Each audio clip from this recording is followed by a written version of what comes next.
1. Patience and faith. Abraham and Sarah waiting for the birth of Isaac. When Abraham and Sarah were old, God promised them a son. After many years of waiting, they still did not see the birth of their son, and their hearts were full of doubts. Even though Sarah was old and had little faith that she could bear children, God's promise never changed. As they waited, God taught them to trust His timing and plans rather than relying on human understanding. Eventually, God gave them a son in His own time and named him Isaac. The birth of Isaac not only fulfilled God's promise, but also brought healing and joy to Abraham and Sarah from the disappointment of years of waiting.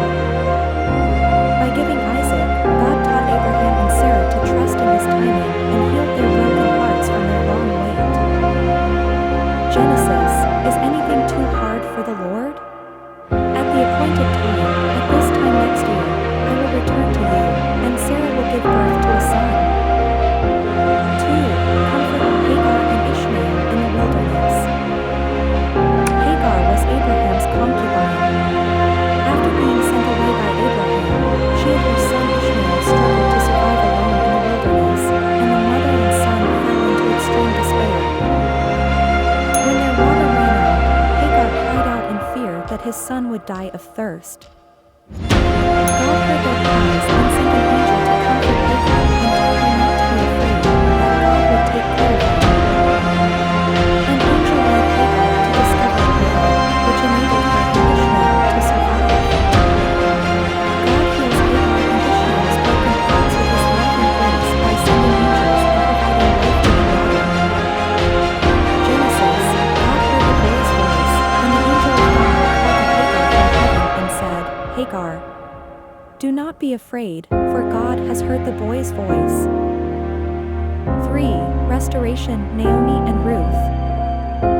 After losing her husband and 2 sons, Naomi was filled with pain and despair, and she decided to return to her hometown in Judah.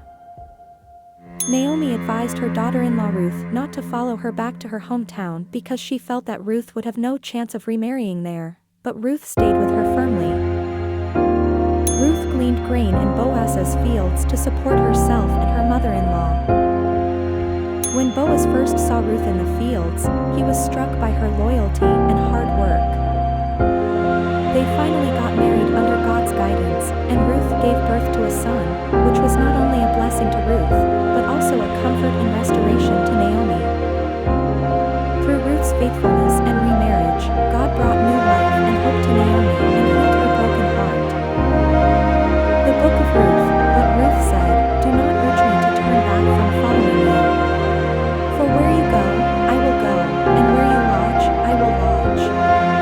Your people shall be my people, and your God my God. 4. Hope for the future. Jeremiah's message of hope to the exiled Israelites. After being taken captive to Babylon, the Israelites were filled with despair and hardship. They had lost their homeland and hope for the future. Yet, during this dark time, God sent a comforting message through the prophet Jeremiah. God had not abandoned them. This suffering was only temporary, to purify and restore their faith. God promised that although they were now in a foreign land, one day they would return to their homeland and rebuild Jerusalem. This message gave the Israelites new confidence and strength. They began to rebuild their lives in exile, uniting with one another and waiting for the time of their return as God had foretold. Their hearts were greatly healed by God's comfort, and they gradually found new strength and hope from despair.